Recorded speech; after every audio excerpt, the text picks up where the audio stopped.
LA. And let's have them start with their name and what they do in the band. And let's start with you. James Hetfield, rhythm guitar and vocals. Lars Ulrich, drums and bongs. Dave Mustaine, lead guitar.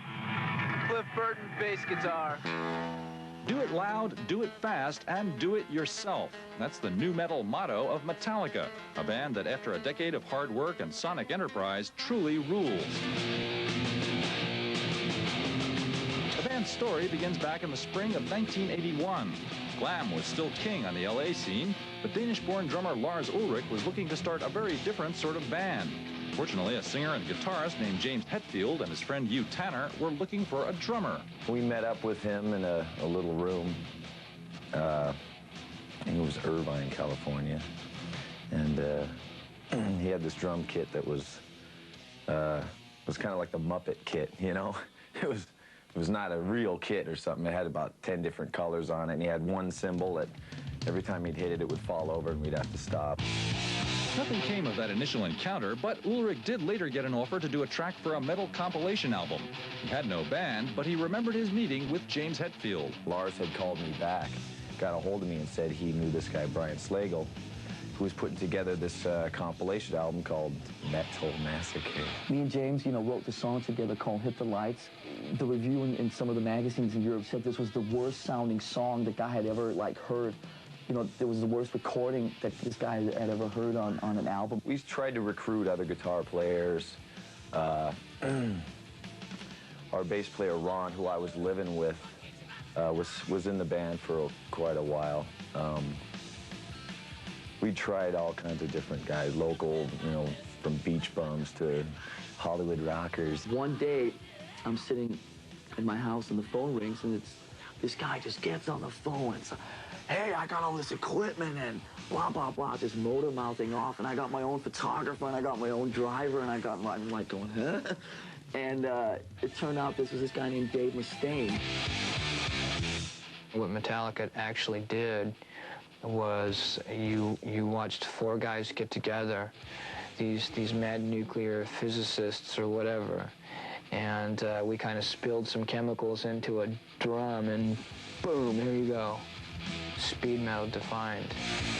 With its initial lineup complete, Metallica started clubbing around LA in March of 1982, pounding out covers by such underground British metal bands as Sweet Savage and Blitzkrieg.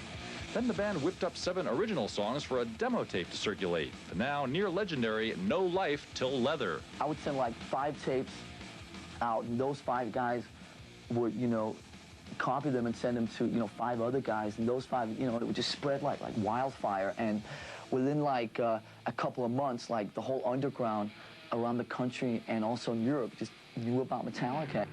Metallica's first lineup seemed stable, but something was missing, and Ulrich and Hetfield realized what it was when they caught a band called Trauma at the Whiskey in Los Angeles one night and were knocked out by the group's bassist, Cliff Burton. He just had this stage presence and this visual thing about him that was just incredible. You couldn't tell what he was playing, but we looked a little closer and it was the bass guitar, and he had these wild noises coming out of it, and his head wouldn't stop. It was on a swivel, We pretty much knew he was our kind of guy.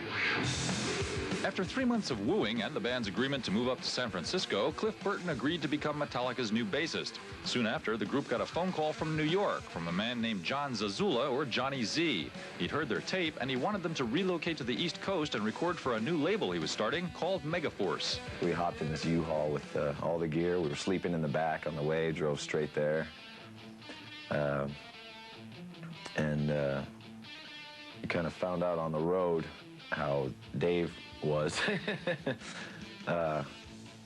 which was, he had a few drinks and got a little out of control, towards our friends and us, which was not gonna work. We were, real into the family kind of vibe, and if it wasn't, we didn't need anything screwing it up. So the first thing when we met Johnny Z was, "Hi, we're here. We want to get rid of our guitar player." My feelings were hurt, and, I still think of them all the time. It's been kind of hard for me getting to the point where I can accept all of that because, there was a lot of jealousy and a lot of me dealing with what was going on in my head, watching these guys achieve this stellar position in the industry that I'm still working in. The decision to dump Dave Mustaine from the Metallica lineup immediately created a major problem, finding a wildly talented replacement. Fortunately, the band was already aware of another San Francisco Bay Area band called Exodus and its remarkable guitarist, Kirk Hammett. I was in the band almost instantly, and a week later we were gigging all over the place and living this this subterranean lifestyle. We had to live in this, it's called the Music Building. It was in Jamaica, Queens. Other bands would come in and rehearse there and go home, you know, and sleep in a nice little bed.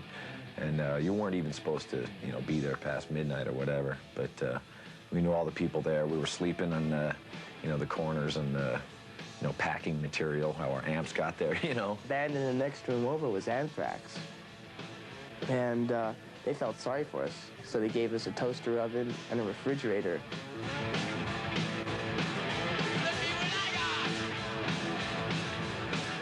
We have a debut album out on Megapush Records.